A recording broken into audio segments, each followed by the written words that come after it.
స్థానిక మరియు సంస్థాగత ఎన్నికల సందర్భంగా బోధన్ పట్టణ మండల సాలూరా మండల కాంగ్రెస్ పార్టీ అధ్యక్షులచే ఏర్పాటు చేసిన ముఖ్య కార్యకర్తల సమావేశానికి ముఖ్య అతిథిగా స్థానిక ఎమ్మెల్యే సుదర్శన్ రెడ్డి, నిజామాబాద్ జిల్లా సంస్థాగత ఎన్నికల ఇన్ఛార్జ్ ఎమ్మెల్సీ బల్మూర్ వెంకట్లు విచ్చేశారు. ఈ సందర్భంగా ఎమ్మెల్యే మాట్లాడుతూ తెలంగాణలో కాంగ్రెస్ పార్టీ ప్రభుత్వం ఏర్పాటు చేసినప్పటి నుంచి అమలవుతున్న పథకాల గురించి ప్రజలకి ప్రతి ఒక్క కార్యకర్త తెలియజేసి స్థానిక సంస్థల ఎన్నికల్లో కాంగ్రెస్ పార్టీ గెలుపుకు కృషి చేయాలని పలు అంశాల గురించి వివరించారు. ఈ కార్యక్రమంలో జిల్లా, పట్టణ, మండలాల కాంగ్రెస్ ప్రముఖ ముఖ్య నాయకులు పాల్గొన్నారు.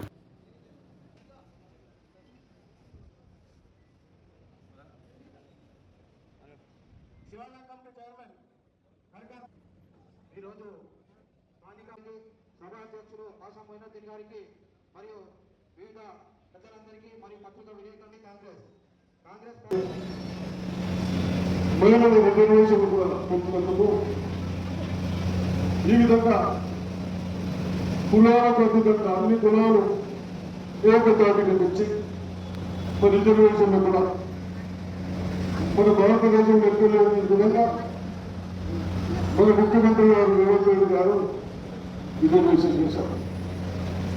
అవన్నీ దృష్టి పెట్టుకుని గత 10 సంవత్సరాలు ఏమి చేయక పొత్తు నుంచి నిజామాబాద్గా కల్వెట్లు లేవు, మోటార్లు తీసుకోవడం లేవు, నీళ్లు ఇళ్ళకి వస్తా ఉన్నాయి. ఇక్కడ కూడా తిరుగుతే గత 10 సంవత్సరాల నుంచి పనిచేయలేదు.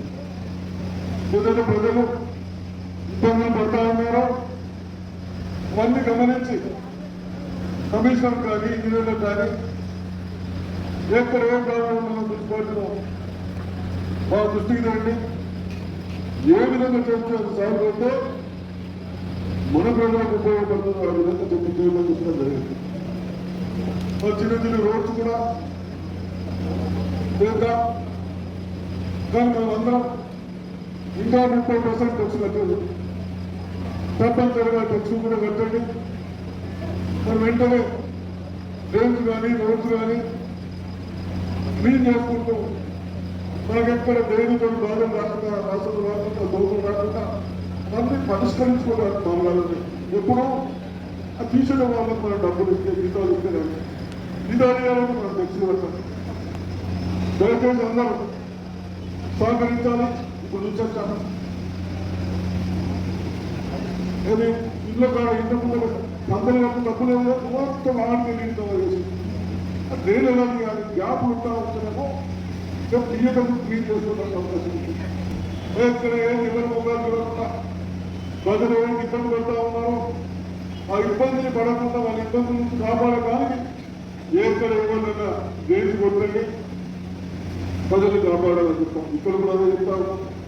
మీరందరూ కూడా 1000 మందికి సందర్భంలో పనులు ముప్పలిద్దరితో అయితే దయచేసి వాళ్ళు కూడా సహకరించి బాగా చేసుకుంటే మంచిదే, కానీ లేకుండా ఇష్టంతో చేస్తే అందులో సఫలితం కాబట్టి తప్పనిసరిగా మున్సిపాలిటీలో అభివృద్ధి చేస్తూ మరి ఇందులో మీరు ఇచ్చాము. ఇంకా కొన్ని ఏదైనా గ్రామాల్లో రాని వాళ్ళు ఉంటే ఏదైనా మనం నామ్స్ పెట్టుకున్నాము. ఈయన మైన వాళ్ళ మైన కాదు, మన కాంగ్రెస్ సిద్ధాంతాలు ఎవరైతే బీద వాళ్ళు ఉన్నారో వాళ్ళని కాపాడాలి. పార్టీలో గతిగా ఇస్తాను. మీ అందరికీ చెప్తా ఉన్నా, ఇల్లు కట్టించండి, ఇల్లు తెచ్చుకున్నా ఇంకా తక్కువ తెచ్చుకుంటాం, కానీ ఎక్కడ కూడా ఎంత మటుకు కవర్ చేసుకోవడానికి మీరు చేయండి. ఇది ఒకటే సంవత్సరం కాదు, ఇంకా 2 సంవత్సరాలు కూడా పెట్టుకోలేదు. సిటీలో కూడా తక్కువ వచ్చినాయి. ఇంకా 200 ఇళ్ళకు అవకాశం ఉంది కాబట్టి టౌన్లో కూడా తిరగండి, దీనికి కంప్లీట్ చేయండి. అదేవిధంగా వచ్చే నెలలో 400 డబుల్ బెడ్రూమ్స్ ఉన్నాయో అవి కూడా కంప్లీట్ చేయమని చెప్పినా. మన కాన్స్టిట్యూన్సీ కానీ డిస్టిక్లో కానీ ఏదైతే డబుల్ బెడ్రూమ్ ఉన్నాయో, ఇన్కంప్లీట్ ఉన్నాయో అవి కూడా కంప్లీట్ చేసి రేపు 11వ తారీఖు డిస్ట్రిబ్యూషన్ చేయమని చెప్తుంది.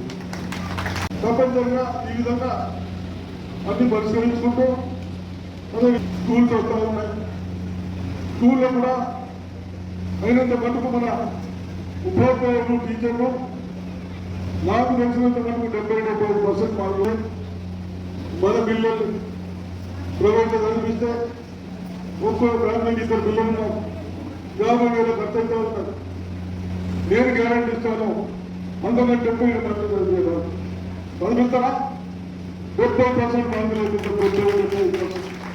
వెంకయ్య గారు ఎక్కడైనా కానీ గవర్నమెంట్ స్కూల్లో ప్రీఫైనల్ ఎగ్జామ్స్ పెట్టించినాను బిఫోర్ 2 months. మరి కేసీఆర్ బుద్ధి లేదు. అటువంటి వాళ్ళని ప్రోత్సహించుకుంటూ నువ్వు చేసిన పాపాలకు దాన్ని మేము పూడ్చుకుంటూ వస్తామంటే మళ్ళీ ఒకటి ప్రెస్ ద్వారా రచిస్తున్నాం. మేము కూడా అనుకుంటే ఏదైనా చేద్దాం. కేసీఆర్ గారు మంచి సాంప్రదాయం కాదని చెప్తాం. ఏదైతే బేసిక్ వరకు మనం డబ్బులు ఇవ్వాలో ₹1,00,000, స్లాబ్ వరకు 2 లక్షలు, స్లాబ్ వేసినట్టు 1,00,000, వేరే పనులకు 1,00,000. ఆ విధంగా పేమెంట్ కూడా రెడీ ఉన్నాయి కాబట్టి తప్పనిసరిగా అందరూ వస్తు అందరికీ ఇల్లు కట్టించడానికి ప్రోత్సహించాలి. ఎక్కడైనా తప్పిపోతే ఇవన్నీ లిస్ట్ ఇవ్వండి, అవి కూడా బయట చేద్దాం. అదేవిధంగా నేను ఎక్కువ మాట్లాడకుండా ఏదైతే వెంకయ్య గారు మనకి ఇన్ఛార్జ్ వచ్చి వాళ్ళకి ఏదైతే ఆదేశాలు ఇచ్చారో వాళ్ళు అన్నీ చెప్పిండు. వినబడ్డా వాళ్ళకు అర్థమైనా ఏదో రాకమే ఏదో చేతులే చేతులే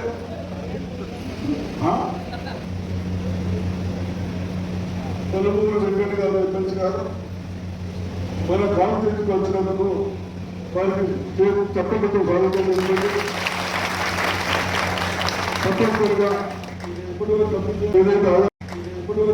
ఏదైతే ఆధారం ఆదేశాలు ఇచ్చారని అదేవిధంగా టౌన్లో కూడా మరి భాషకు శాతవేత్తలు అనుకున్నారు.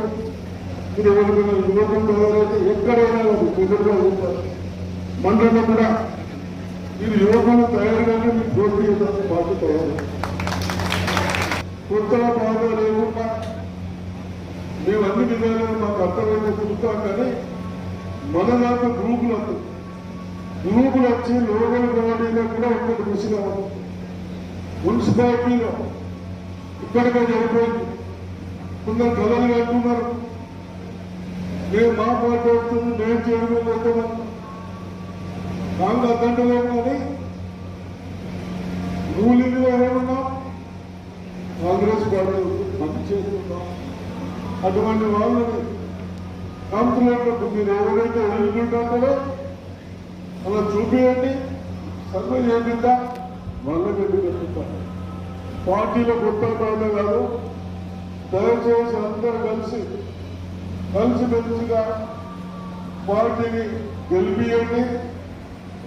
పార్టీ కంట్రోల్ కదండి, చెరువులు కదండి, జడ్పీటీసీలు కదండి, సర్పంచులు కదండి, ఎంపీటీసీలు కదా.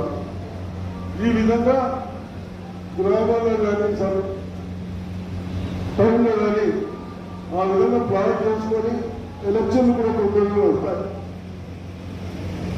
తిరగండి, గ్రామాల్లో తిరగండి, ఏదైనా ప్రాబ్లమ్స్ ఉంటే తప్పనిసరిగా రైతులు ఇప్పుడు సమస్యలు పరిష్కరించుకొని కమిటీలు వేయండి, వేసి కంప్లైంట్ చేస్తారని చెప్పి అవకాశం ఇచ్చిన